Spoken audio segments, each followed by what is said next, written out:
Hey guys, I hope you're having a good week. This is the second video in a two-part video series. Enlightenment and healing begins with the self. If you did not catch the first video, please check it out. It's about self-awareness. This video is about self-love. There is a misconception that self-love is narcissism. That is false. Narcissism is actually a result of a lack of self-love.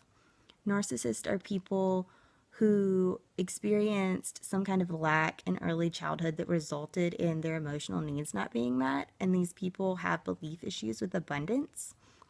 They believe that there's a limited amount of love and resources to go around and that they're going to run out. And thus they feel compelled to take from others and can't give because they feel like they aren't going to be able to have their needs met because everything's going to run out. So narcissism is very unhealthy and self-love is actually very healthy. Self-love is really the only way to be truly healthy, is to be in a state of self-love. You can't be mentally, emotionally, or physically healthy if you don't have self-love. And even people who maybe are externally physically healthy, if they don't have self-love on the inside, it's just a compensation. It's just their bodies like making up externally for a lack of health internally. I mean, we now know that, our mental and emotional health actually affects our physical health. So that's just a side thing. But in my video a few days ago, I talked about the experience of true emotional healing. And I discussed that true emotional healing occurs when you realize that all the bad things that happen to you and all the people who hurt you actually shaped you and transformed you to make you become who you are and who you're meant to be. And when you realize that and you look back on those bad experiences and those people who hurt you with unconditional love, because you recognize that they were really actually these beautiful, purposeful gifts in disguise. That's true healing. But you can't have that if you don't have self-love. If you don't have love internally, you can't really have it externally. You can't love others until you can love yourself.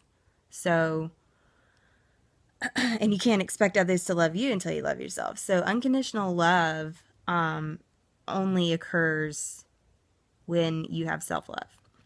So self-love is vital for healing.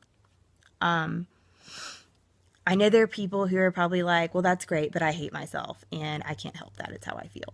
I've been there. A couple of years ago, I really was in a state of self-loathing and I was constantly self-sabotaging and really just like ruining my own life. Like I hated myself. But now I love myself and I'm happy and my whole life has completely changed. So there are ways to make that shift from self-loathing to self-love. And I'm going to share with you some tips and some of the things that I did that I know work and that my life is a testament to the fact that they work. One is just realizing your self-worth. When you're born, you have self-worth. Before you've done anything, before you've accomplished anything or become anything, you have self-worth because you're alive. Life is valuable. So from the day you're born to the day that you die, you have value because you're here, because you're alive, because you were given life. So let that sink in and really hold on to that. You can't be worthless even if you wanted to be, because you're here. The second thing that is really helpful, that really works, is utilizing the power of your subconscious mind. Your subconscious is like 80% and your conscious is only 20. So just the percentages there say a lot.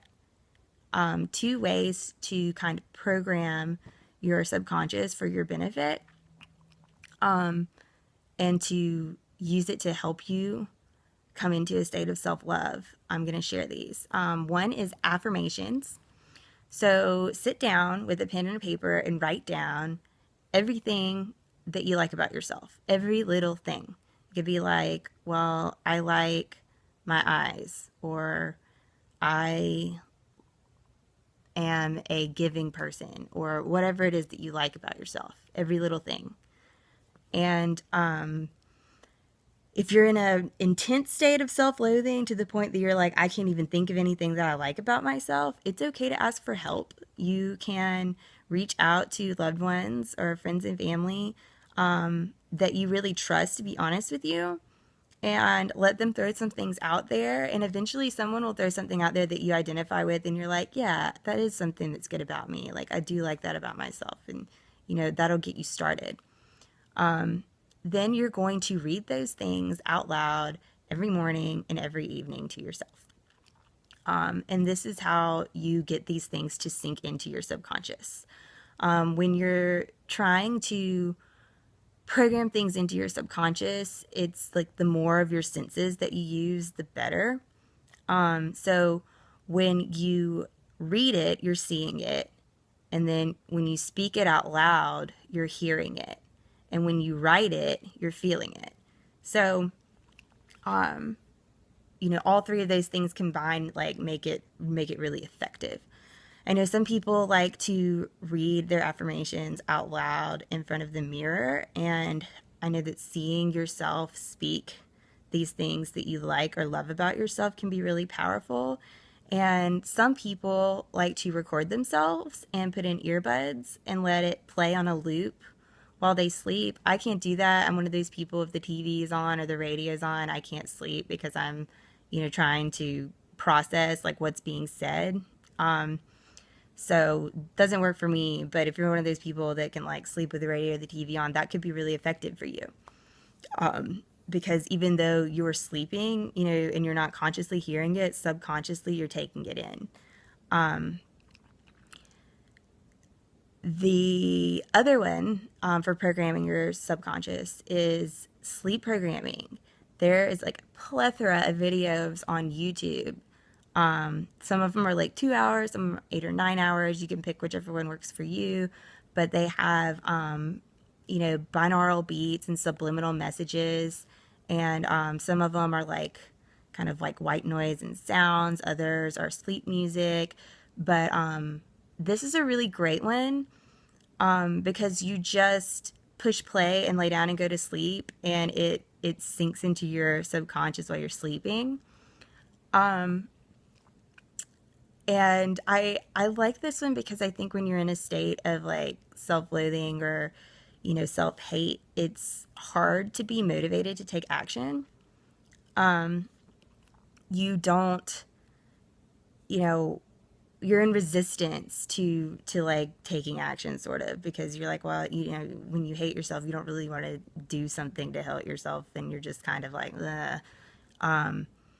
So affirmations may be kind of hard if you're, in a really intense, deep state of self-loathing, because it's like you see it as something that you have to do or a commitment that you have to keep. And sometimes we have resistance to that. So sleep programming is maybe a better way to start, because it requires very little of you. All you have to do is push play and let it do its thing while you sleep. So that's a great way to start. And it works. I use it. I still use it. And it's awesome. The last thing, and it's really the most powerful and my favorite, is ask yourself as you go about your day making your decisions, what would someone who loved herself do?